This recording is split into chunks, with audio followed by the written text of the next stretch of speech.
Hello. Down in the workshop today, and my attention has been drawn to sharpening the blade of my smoothing plane. So I thought I'd make a video of it, and if I put some light on, we might get some better thing.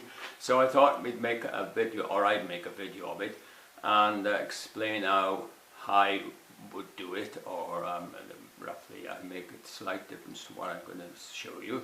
And towards the end of it, which I make it quite concise, there's a couple of things that I would like to add that would be of importance to you, and so if you go to the end of this video, there's a couple of things that I'll enlighten you on, let's put it that way. So we'll start straight away, and what I'll do is first of all is go down to the bench, and I put a drawing there, just a rough sketch, well, technical drawing if you like, of the angles of the smoothing plane. This is mine.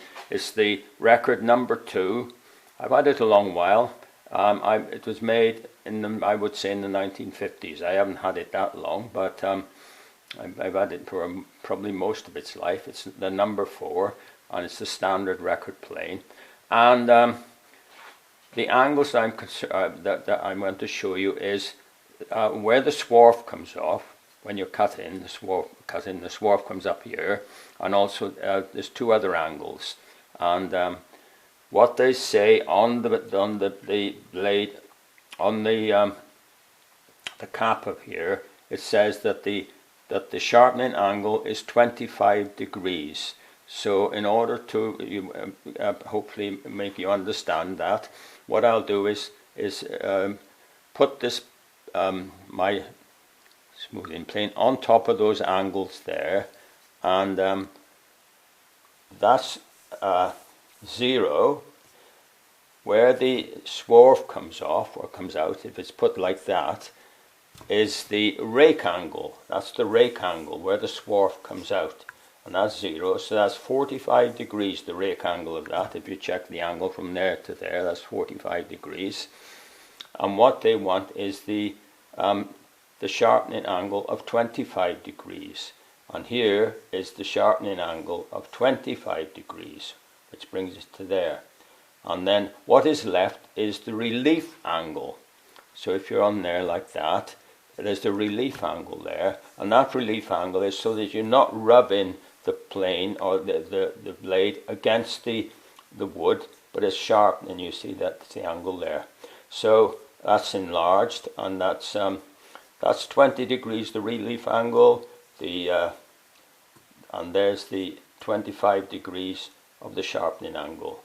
So what I want to say is that if I got something like that, what I tend to do is make a jig, because I want to get that 25 degrees more or less correct, and being able to sharpen it. So if you have a jig, you can make a jig out of anything really, but preferably out of wood because it's easier. And a jig is anything that will hold a piece or help assist you in what you intend to do.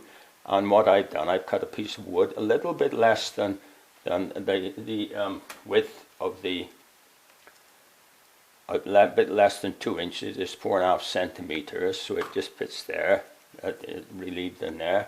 And what I've done, I've cut the angle 25 degrees on there. That is the angle that's required. So and if you got that, and then you screw your blade to it with the angle up, and then you can sharpen that by going along there. I'll show you how I do it now. I'll just put this in the vise, and it should be all right. Yeah, let's get there, that's it, and pop that in the vise there. Yeah, that'll go in all right. So that's it. So I put that in, make sure that the vise isn't catching the blade. And the blade that is in here is not my original blade. It's a blade that I purchased recently because I was curious about these new blades that are coming on the market quite cheaply, and I thought, well, let's see them, let's try them out. And it's made by Faithful. Some of them are unmarked, and some of them are made by Spear and Jackson. And so that's it. So this, I want to now sharpen that, And if I put my stone on here now, this is my sharpening stone, and what I've done is, if I raise that, I've obviously got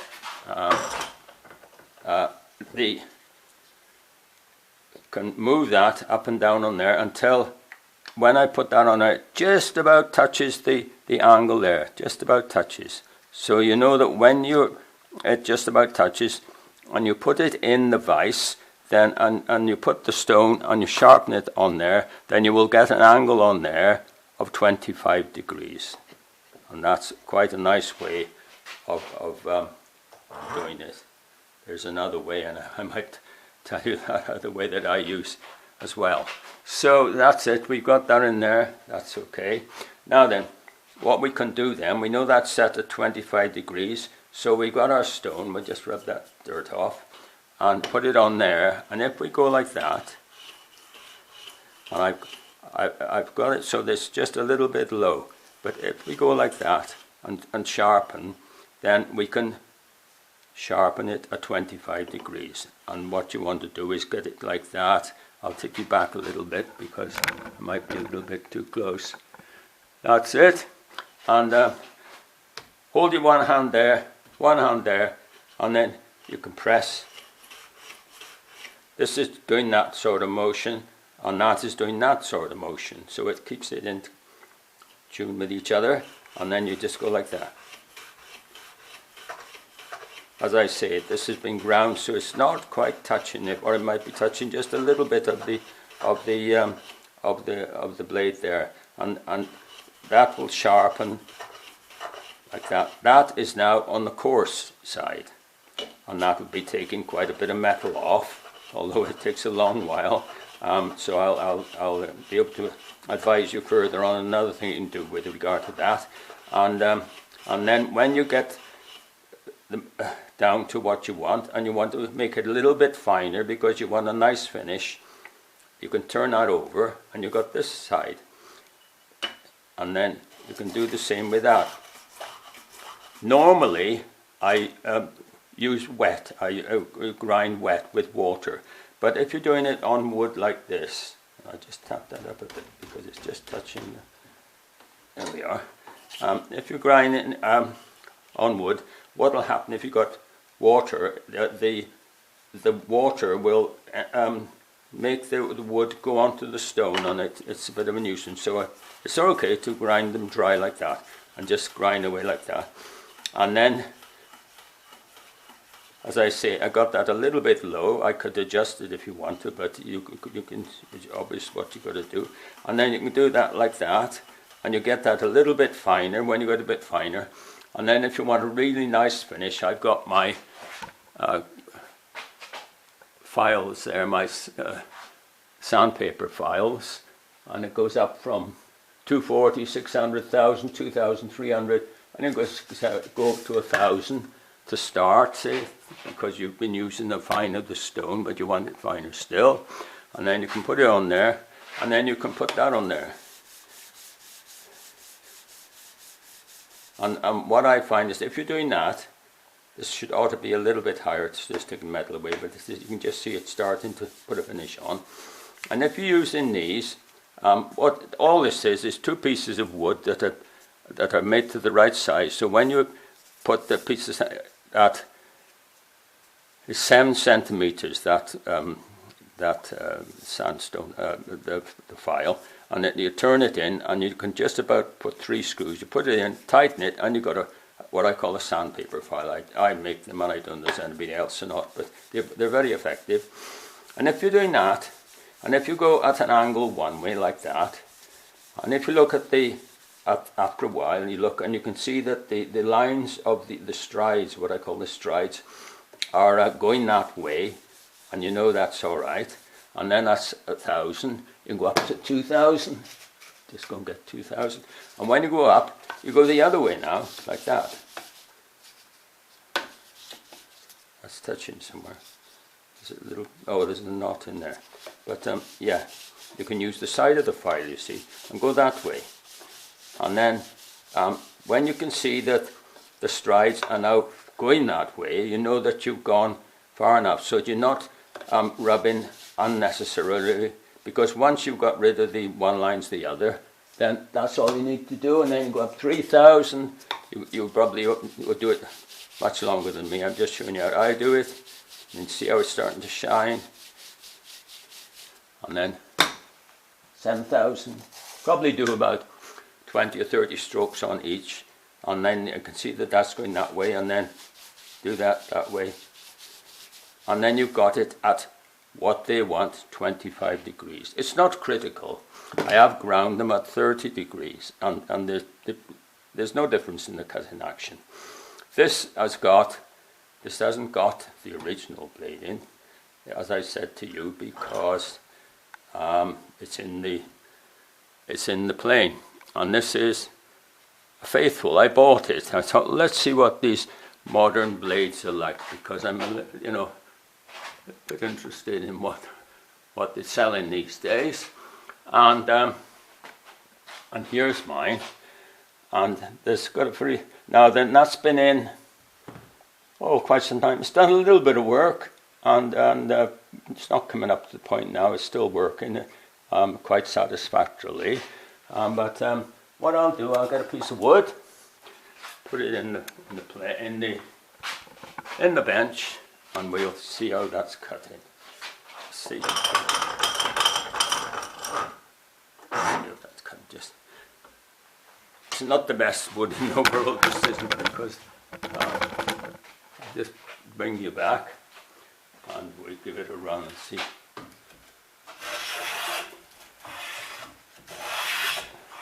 Now then, you may notice that is coming off not as a curl, but more as a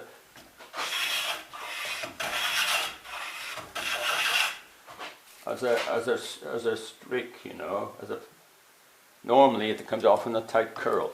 And I'll tell you the reason for that. Because this blade is coming to the end of its life. And if you there we are. If you have a blade that's come to the end of its life and you want to extend it a little bit, what you can do, I'll just take that out of the way now, and what you can do is you can, there we go, you can extend it quite a bit by what they recommend here is that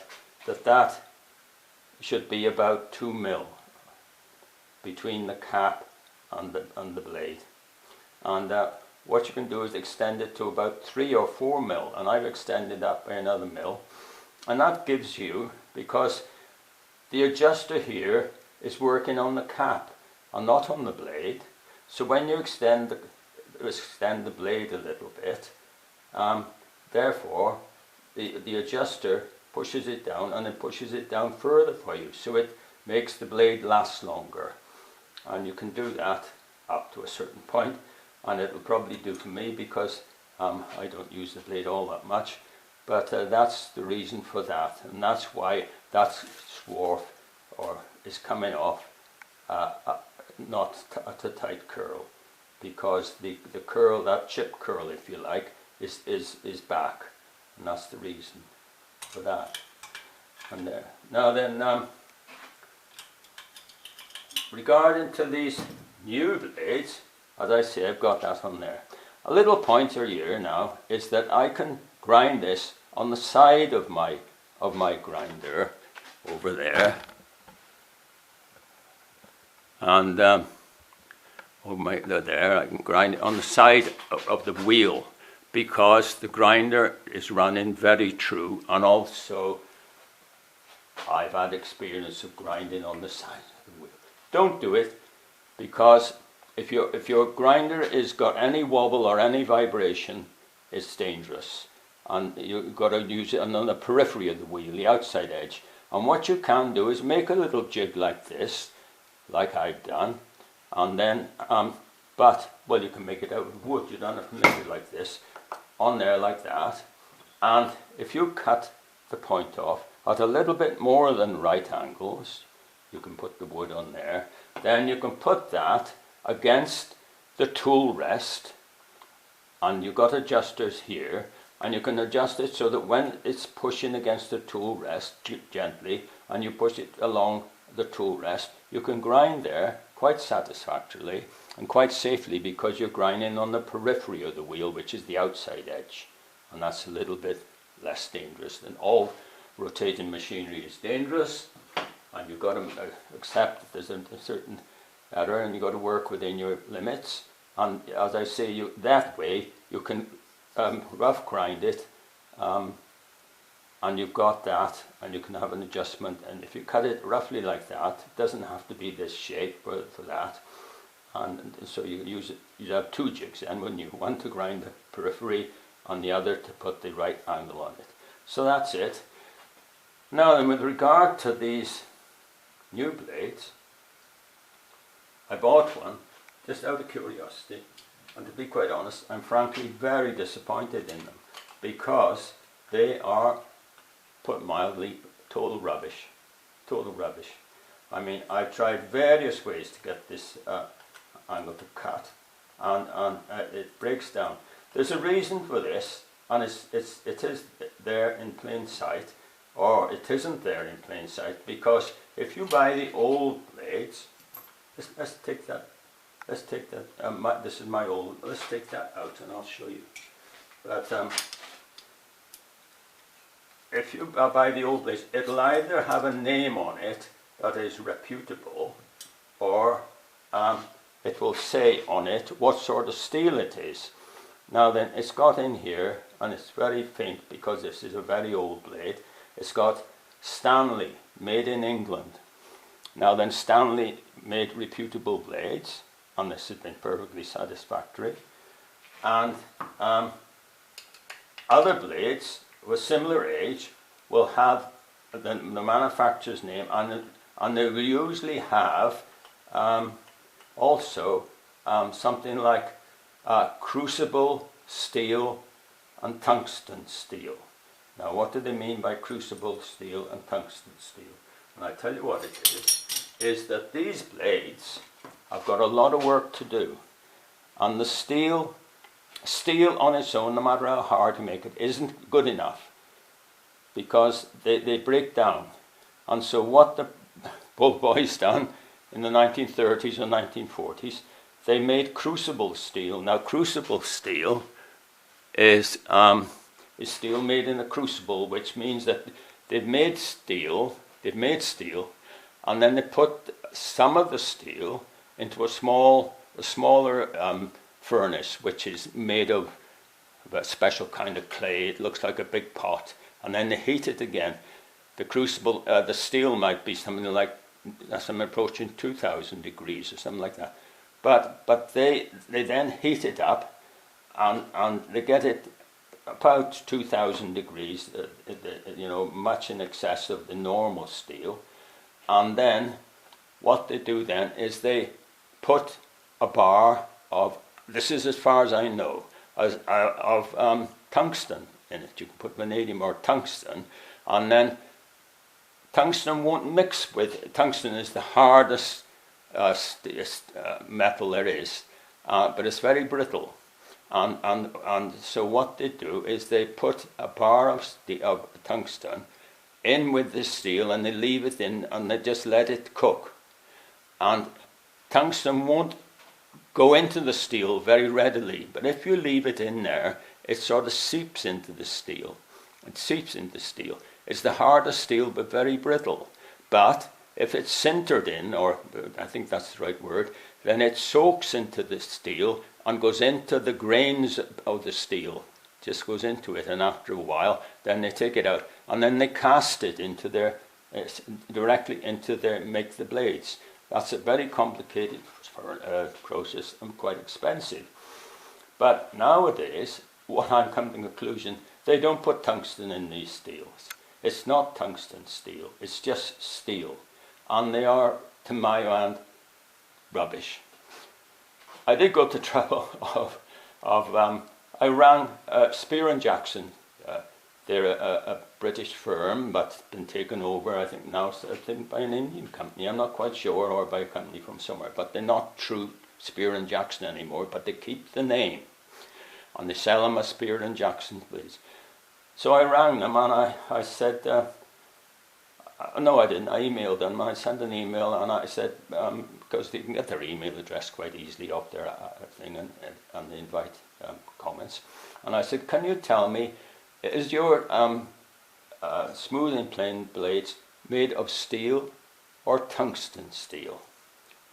And they emailed back about an hour or two later and they said, yes, we can confirm that our smoothing plane blades are made of steel. So they didn't answer the question. So there we are. Now then, you can try them if you like. They do not work. They do not work. I've tried this a number of times. I can put it in if you want, and we'll see. We got the time. We got time to do it. Lost all the gear now. And to see, we might have just time because let's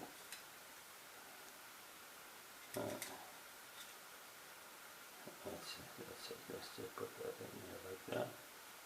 I'm a little bit of a fumbler these days. The wrong side of 80. So that's it. Just put that in there. Are you in picture? Yeah. And I always put that on a piece of timber because that makes it easier to work with. Put that in there. And now what you must do now is make sure that that little cap goes in there, because if it's up like that you'll damage it if you try and put the cap on. See that it's in the middle. Put that down there.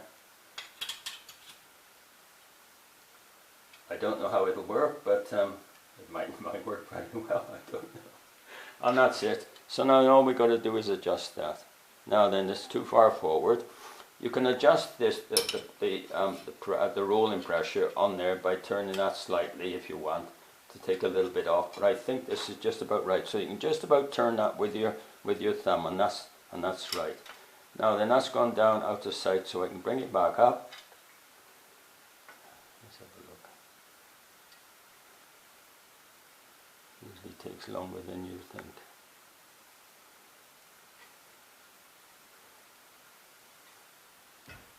Going to take it out of the picture just to see, yeah.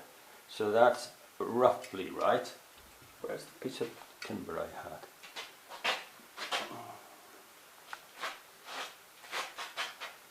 Oh. No. Oh, there it is. There's a piece of timber. That's the one I was using. Yes, we can use that on this one. So I'll just be with you now in a minute. We'll tighten that up. And we'll use the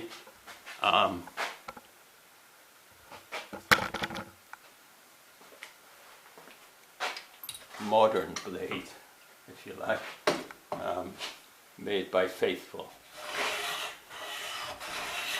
Now then, just turn that a little bit more.